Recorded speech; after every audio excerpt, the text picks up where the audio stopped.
Hi, Roger Lipe here from Saluki FCA down in Southern Illinois.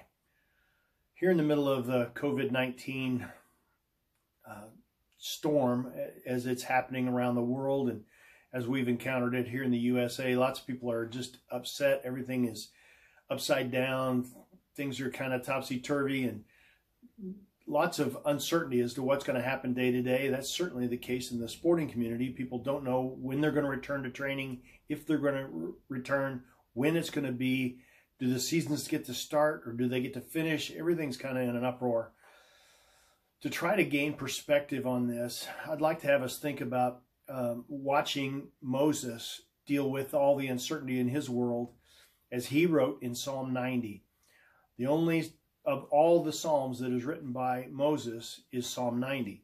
And it's his prayer late in his life, looking back on things. And from verse 12, he gives us a chance to have some perspective.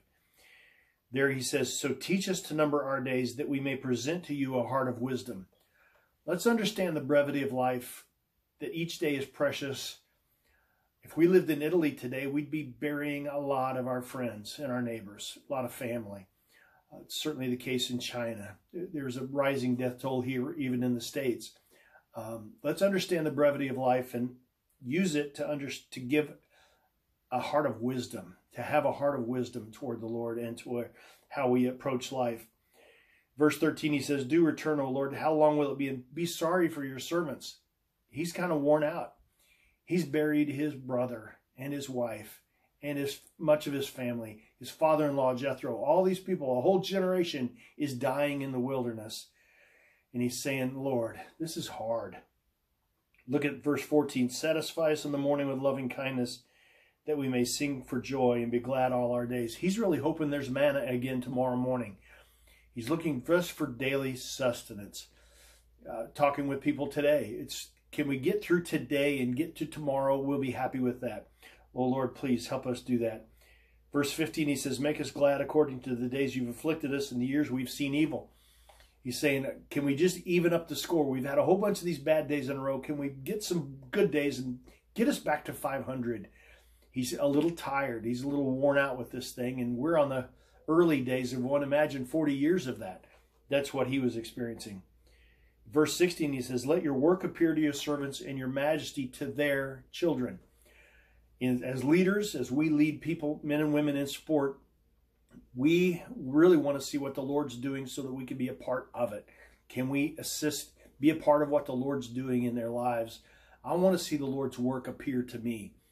But I really want my son, my granddaughters now, I want them to see that the work I do is glorious. There's great stuff happening in that. We get to be engaged with God in some miraculous stuff, some awesome things that are happening. Can the glory of the Lord be shown to our kids and our grandkids? That's what I'd like to have happen. 17, he says, "Let the favor of the Lord our God be upon us." Let us have favor with each other as we're serving. Please let us have favor with governmental authorities, with all the people around us. May we be seen favorably. May they see us as their friends and allies, not as an enemy or some sort of annoyance. May we have favor with people.